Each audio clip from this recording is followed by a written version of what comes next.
Homemade आचार पापड हा business करायचं तर ठरलं आहे, पण नेमके कस्टमर कसे शोधायचे आणि हा बिझनेस वाढवायचा कसा?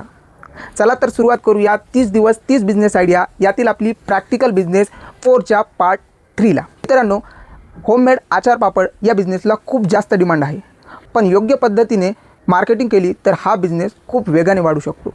आता नेमके कस्टमर शोधायचे कुठे? सर्वप्रथम तुमच्या ओळखीच्या लोकांना तुमच्या प्रोडक्टचे सॅम्पल्स द्या, कारण माउथ पब्लिसिटीमुळे हा व्यवसाय खूप वेगाने वाढतो। नंबर 2, व्हॉट्सॲप, फेसबुक, इंस्टाग्रामवर तुमच्या प्रोडक्टचे फोटो आणि व्हिडिओ अपलोड करा। पॅकेजिंग अट्रॅक्टिव्ह असेल तर लोक लगेच ऑर्डर करतात। 3, लोकल दुकानदार, टिफिन सर्व्हिसेसवाल्यांना देखील तुमचे प्रोडक्ट्स विकायला द्या, कारण यामुळे रिपीट ऑर्डर्स मिळणं अगदी सोपं होतं। नंबर 4, सुरुवातीला तुमच्या प्रोडक्टवर आकर्षक अशा ऑफर्स द्या, जेणेकरून सेल्स वाढायला आणखीन मदत होते। आता हा बिझनेस नेमका वाढवायचा कसा? नंबर 1, नेहमी चव आणि क्वालिटी चांगली ठेवा। नंबर 2, तुमच्या बिझनेससाठी एक ब्रँड नेम ठेवा आणि लेबल्स नेहमी प्रिंटेड ठेवा, कारण हे खूप प्रोफेशनल वाटतं।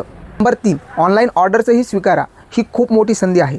आणि नंबर 4 आणि सर्वात महत्त्वाचं, हायजीन हा प्रत्येक यशस्वी बिझनेसचा खूप मोठा भाग आहे। या बिझनेससाठी तुम्हाला डॉक्युमेंट्स नेमके काय लागतील आणि या बिझनेसमध्ये तुम्हाला किती प्रॉफिट होऊ शकतो हे सर्व आपण याच व्हिडिओच्या पार्ट 4मध्ये सांगणार आहोत। त्यासाठी आत्ताच फॉलो करून ठेवा अस्तरवाला उद्योग समूह आणि ही बिझनेस आयडिया तुमच्या मित्रमैत्रिणींसोबत नक्की शेअर करा।